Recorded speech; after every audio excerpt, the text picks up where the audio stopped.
श्री स्वामीसेवक बंधू आणि भगिनींनो, आपल्याकडे काही लोक येतात, स्वामी महाराजांना कायमस्वरूपी अटॅचमेंट होतात आणि झाल्यानंतर त्यांनाही असं वाटायला लागतं की गुरुजींनी ज्या पद्धतीने आम्हाला मार्गदर्शन केलं आहे त्या पद्धतीने आम्हाला थोडं तरी ज्ञान मिळावं, ज्योतिषशास्त्राचं ज्ञान मिळावं आणि आपणही फंडामेंटल बेसवरती काम करावं.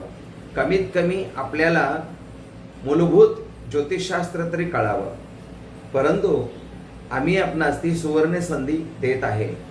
आम्ही आता आजपासून ज्योतिषशास्त्र याचा वर्ग घेणार आहोत, त्याचे क्लासेस घेणार आहोत. अगदी 3 महिन्यामध्ये कुंडली कशी पाहायची त्याचे सर्व आपणास प्रशिक्षण देणार आहोत. तर ज्या स्वामीसेवक बंधू आणि भगिनींना ज्योतिष क्लास शिकायचा आहे त्यांनी फक्त आणि फक्त 3 महिन्यामध्ये ज्योतिषशास्त्र शिकावं अशी माझी नम्र विनंती. श्री स्वामी समर्थ.